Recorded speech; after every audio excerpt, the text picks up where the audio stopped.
So 5 success tips to build strong team. ஒரு பெரிய நல்ல ஸ்ட்ராங் டீமை கிரியேட் பண்ணணும் அப்படின்றவங்க தான் இந்த பிசினஸ்க்குள்ள இப்போ வந்துட்டு நல்லா புரிஞ்சவங்க எல்லாருமே யோசிக்கிற முதல் யோசனையா இருக்கும். நம்மளுக்கு எல்லாமே தெரிஞ்சுக்கிட்டோம், இனிமே ஒரு பெரிய டீம் நம்ம வந்து ஃபார்ம் பண்ணணும், அதுவும் ஸ்ட்ராங்கான டீமா இருக்கணும், நம்மள மாதிரியே எடுத்து பண்ணணும், இப்படிலாம் நிறைய விஷயங்கள் நம்ம நினைப்போம். பட் இப்படி நம்ம நினைக்கிறோம் அப்படின்னா என்னென்னலாம் ஒரு சில விஷயங்கள் நீங்க ஃபாலோ பண்ணணும், அதுதான் இங்க நான் ஒரு 5 தான் போட்டிருக்கேன். So learn and earn. So இது எல்லாமே எல்லா ட்ரைனிங்லயுமே இந்த ட்ரைனிங்கை பத்தி தான் முதல் பாயிண்டாவே எல்லா ட்ரைனிங்கும் நம்ம பேசிட்டு இருக்கோம். ஏன்னா அதான் ஃபர்ஸ்ட். லேர்ன் பண்ணாம இங்க ஏர்ன் பண்ண முடியாது. அதனால எல்லாருமே இங்க ஃபர்ஸ்ட் ஆஃப் ஆல் உள்ள வந்துட்டீங்க அப்படின்னா இந்த லேர்னிங்காக டைம் அப்படின்றது செப்பரேட்டா நீங்க ஒதுக்கிடுங்க. 9 to 10 எக்காரணத்தை கொண்டும் எதுக்காகவும் மிஸ் பண்ணவே கூடாது. இந்த இடத்துல நம்ம ஒரு பெரிய தப்பு பண்றோம் அப்படின்னா அந்த ட்ரைனிங் அவாய்ட் பண்றது ஒண்ணே ஒண்ணுதான். ஸோ அதனால அந்த இதை நீங்க ரொம்பவே ஜாக்கிரதையா கரெக்டா பண்ணுங்க. அதுக்கப்புறம் ஏர்னிங் அப்படின்றது ஆட்டோமேட்டிக்கா உங்களுக்கு வந்து கிடைக்கும். ஏன்னா வித்தவுட் நம்மளுக்கு வந்து இந்த இடத்துல சக்சஸ் பண்ற ஒவ்வொருத்தருமே எஜுகேஷன் இல்லாம சக்சஸ் பண்றது கிடையாது. ஸ்ட்ராங்கா எல்லாருமே அந்த எஜுகேஷன் எடுத்திருக்காங்க. எந்த ஒரு துறையில போனாலுமே நீங்க சக்சஸ் பண்ணணும்னா அந்த எஜுகேஷன் ரொம்ப முக்கியம். ஸோ அடுத்த பாயிண்ட் பாத்தீங்கன்னா நோ யுவர் ரெஸ்பான்சிபிலிட்டி. ஸோ இங்க உள்ள வந்துட்டீங்க. ஸோ இப்போ வந்து உங்களுக்கு நிறைய ரெஸ்பான்சிபிலிட்டி இருக்கும். உங்களை நம்பி தான் நிறைய பேர் ஜாயின் பண்ணுவாங்க. இந்த கம்பெனியை நம்பி ஜாயின் பண்றவங்கள விட உங்களை நம்பி ஜாயின் பண்றவங்க தான் நிறைய பேர் இருப்பாங்க. ஸோ ட்ரஸ்ட் பேஸ்டு பிசினஸ் சொல்லுவாங்க பாத்தீங்களா, ஒரு நம்பிக்கை, உங்க மேல இருக்கிற ஒரு நம்பிக்கையில தான் நிறைய பேர் ஆரம்பத்துல வருவாங்க. அதுக்கப்புறம் கம்பெனி பத்தி தெரிஞ்சிருக்கும். அதுக்கப்புறம் 18 வருஷம் சூப்பரான கம்பெனி, தரமான கம்பெனி எல்லாம், அதுக்கப்புறம் தான் நம்பர் 1 கம்பெனி எல்லாம் அதெல்லாம் ஆராய்ச்சி பண்ணுவாங்க. ஆனா உள்ள ஃபர்ஸ்ட் வரும்போது உங்களை தான் பார்ப்பாங்க.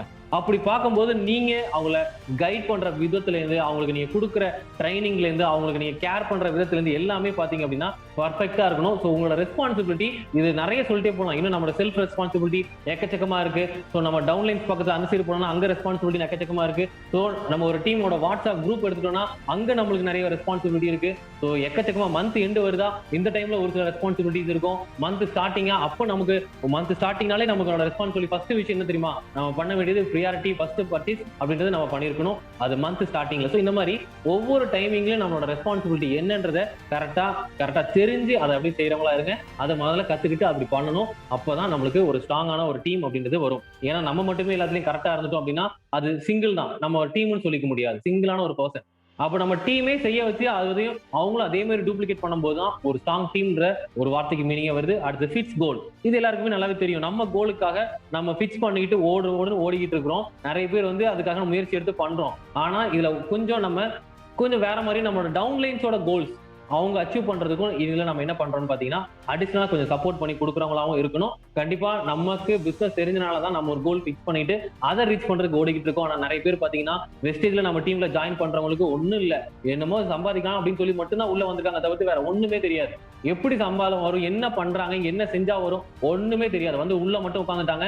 அப்போ அவங்களுக்கு நம்ம என்ன பண்ணணும் பாத்தீங்கன்னா சொல்லி கொடுக்கணும். அவங்களோட கோல் என்னன்னு கேட்கணும். கோல் தெரியல, கோல் பிக்ஸ் பண்ண வைக்கணும். அதுக்கப்புறம் அதுல எப்படி போய் நம்ம ரீச் பண்றதுலாம் சொல்லி கொடுக்கணும். ஏன்னா உள்ள வரும்போது யாருமே கரைச்சு குடிச்சிட்டுலாம் வரதில்லை.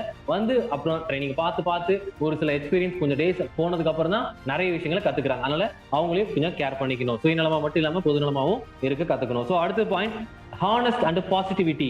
ஸோ இந்த இடத்துல வந்து பாத்தீங்கன்னா யாரையுமே நம்ம வந்து எக்காரணத்தை கொண்டும் தப்பான விதத்துல கைட் பண்ணிடக்கூடாது.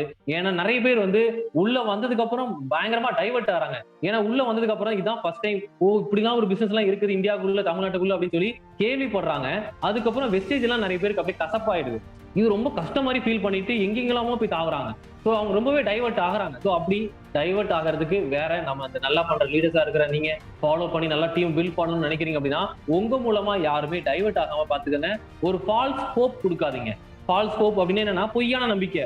நீங்க வந்து என் டீம்ல ஜாயின் பண்ணுங்களேன், 2 நாள்ல பிரான்ச் செலக்ட் ஆயிடும், பெரிய லெவல் இன்கம் எல்லாம் முடிஞ்சிச்சு, அவ்வளவுதான். கண்டிப்பா உங்களுக்கு பாருங்க அப்படி இப்படி போயிடும். இல்லாட்டி என் டீம்ல வாங்க, உங்களுக்கு 15 நானே போட்டு தரேன். இந்த மாதிரி நம்ம நிறைய பேர் சொல்லாம இருக்கணும். ஏன்னா இப்படி சொல்றது பேர் தான் பொய்யான நம்பிக்கை கொடுக்குறது, ஃபால்ஸ் ஹோப். இந்த மாதிரி தப்பா யாரும் பண்ணக்கூடாது. ஸ்டெப் பை ஸ்டெப்பா தான் இங்க எல்லாரும் இன்கம் எடுக்கிறாங்க.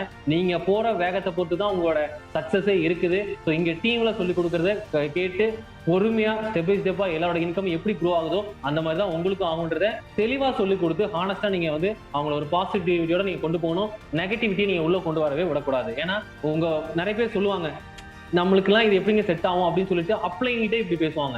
அப்ப அந்த அப்ளை நினைப்பாரு நம்மளுக்கு இவனுக்கு ஏதாவது சப்போர்ட் பண்ணலாம் அப்படின்ற மாதிரி நினைச்சிட்டு இருப்பாங்க. கடைசியில் இந்த மாதிரி வார்த்தை விட்டோன்னே இவர் நெகட்டிவா தான் இருக்கிறாரு, இவர்கிட்ட போனா சரி வரான்னு சொல்லி போயிடுவாங்க. அதனால எக்காரணத்தை கொண்டு நெகட்டிவ் அப்படின்றத உங்க பக்கத்திலே விடாம பாசிட்டிவா மட்டும் திங்க் பண்ணுங்க. உங்களுக்கு பாசிட்டிவா திங்க் பண்ண தெரியாட்டி பாசிட்டிவ் இருக்கிற மாதிரி ஆக்டிங்காவது கொடுத்துக்கங்க. அப்பவே உங்களுக்குள்ள பாசிட்டிவ் வந்துடும். ஸோ அடுத்த லாஸ்ட் பாயிண்ட் எம்பத்தி. நம்ம சிம்பத்தினா நான் கேள்விப்பட்டிருக்கோம். இது என்னது எம்பத்தினா? அனுதாபம். ஸோ சிம்பத்தினா பரிதாபம். ஸோ அப்போ இங்க அனுதாபம் அப்படின்றத நமக்கு வேணும். எப்படின்னா ஒருத்தங்க நல்ல சூப்பரா உங்களுக்கு கீழே இப்பதான் அழகா சூப்பரா டவுன்லைன்ஸ் வந்து உங்களுக்கு லைஃப் லைன்ஸ் வந்து ஒரு நல்ல ஒரு டீம் அப்படின்றத ஃபார்ம் பண்ணி நல்லா கொண்டு வந்துட்டு இருப்பாங்க. ஒரு மாசம் நல்லா தான் போயிருக்கும். திடீர்னு பாத்தீங்கன்னா டக்குன்னு டவுன் ஆயிருக்கும். என்ன நடந்திருக்குன்னே தெரியாது. திருன்னு வந்து முழிச்சிட்டு இருப்பாங்க. ஏன்னா அவங்களுக்கே அவங்க என்ன நடந்துச்சு, என்ன தப்பு நடந்துச்சுன்றது கண்டுபிடிக்க தெரியாமலாம் உட்காந்துட்டு இருப்பாங்க. ஸோ அந்த மாதிரி டைம்ல அவங்க பிளேஸ்ல இருந்து நீங்க அதை திங்க் பண்ணி பார்த்து அவங்களுக்கான ஒரு சொல்யூஷனை நீங்க கொடுக்கணும். இதுதான் இங்க அனுதாபம் அப்படின்றது சொல்றது. ஏன்னா நம்ம இந்த இடத்துல கரெக்டா நம்ம மட்டும் போய்கிட்டு இருக்கும்போது நம்ம போயிட்டே இருக்கிறோம்னா அது ஒரு பக்கமா சூப்பரா போயிடுவோம். ஆனா நம்ம டவுன்லைன் கொஞ்சம் ஏதாவது அந்த இடத்துல தப்பு நடக்குது, ஏதாவது ஸ்ட்ரக் ஆகி நிக்கிறாங்கன்னா அவங்களுக்கு அந்த இடத்துல இருக்குது நமக்கு நடந்திருந்தா எப்படி நம்ம ரியாக்ட் பண்ணுவோமோ அதை அப்படியே அவங்களுக்கு சொல்லி கொடுத்து அந்த மாதிரி எல்லாம் பண்ண வைக்கணும். ஸோ இந்த மாதிரி விஷயங்கள் அப்படின்றது நம்ம ஃபாலோ பண்ணும்போது கண்டிப்பா நம்ம ஒரு பெரிய ஸ்ட்ராங் டீமை நம்ம பில்ட் பண்ணலாம்.